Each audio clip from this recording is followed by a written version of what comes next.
Well, we got a broken shear pin on the snowblower, so I figured I'd do a quick video on it. This particular snowblower is an Ariens 24-inch. A lot of snowblowers work exactly the same as this, so this information is good either way if you've never done a shear pin. This is a shear pin, if I can get it to focus.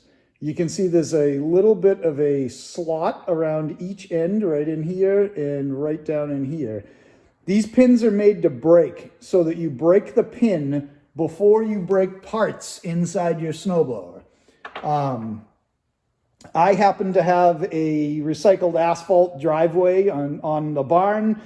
Most of the time everything's fine. I probably break, a handful of these pins a year.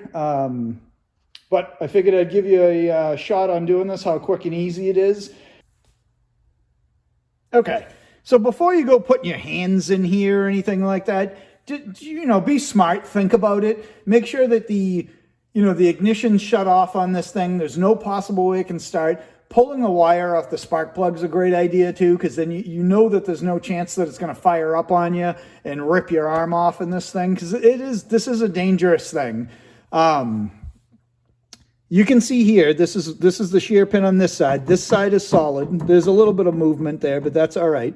This side, you can see, there's nothing. So there should be a pin on this side the same. This pin is dropped in. Generally, most snowblowers, the shaft will be straight across. You'll have a pin in this direction. This one will be the exact same way, and you'll have a pin, should be a pin right inside here. When it breaks off, generally what happens is the head and the threaded portion end up snapping off, dropping off, and they're out in the yard somewhere. And this center section will end up getting stuck in here. There's a few ways you can get it out. You could use the bolt itself. I like to use a punch or a drift to knock it out of there. But it's a relatively simple thing. If you're in a spot like this where when this was shut off, this ended up straight up and down. If you'd like to get this so that you're working at this kind of an angle, so it's a little easier to look at, what you can do is pull the handle. I'm not saying you're starting this. I have everything disconnected, plug wire, everything.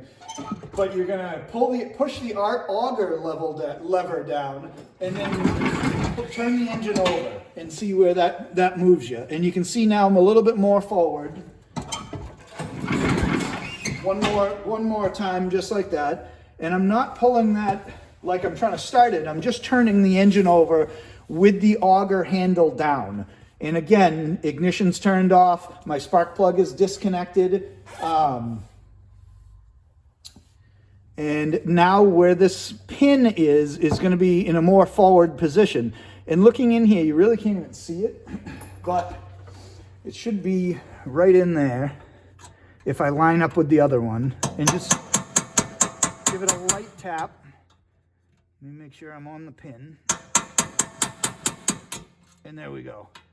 And then I can push that pin out, and you can see there's what's left of that pin. We'll get our new one. Slide the new pin in. I like to get it all the way down so it's seated, and then these come with a new nut.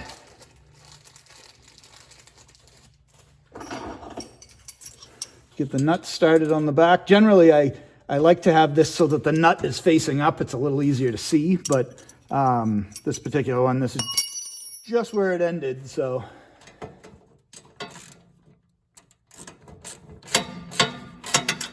And these nuts are kind of like a locking nut on this particular one. Most of them have some kind of a locking aspect to them, so they're usually hard to tighten up. There's a little more pressure there than you would expect from a normal just nut and bolt.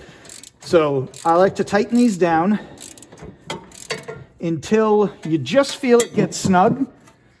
And then really, that's actually a little more snug than I like it, but I like just a little bit of movement. This one's got a little extra movement because this pin is probably starting to go bad, but I like to have just a little hair movement in there where this bolt is not super tight on it, and it just gives it the option to break a little easier. If you over tighten them and you really crank it down, it's possible that, you know, the shock of this getting stuck, whether a rock gets in it or whatever ends up happening to it, will actually bypass breaking the pin and could do damage to something else. So I just like to have just a slight movement. If I was to crank this bolt down another eighth of a turn, it would actually get hard and not move. So there you go. That's it. Changing out a snowblower shear pin in, I don't know, what, 5 minutes? Be careful out there. Thanks.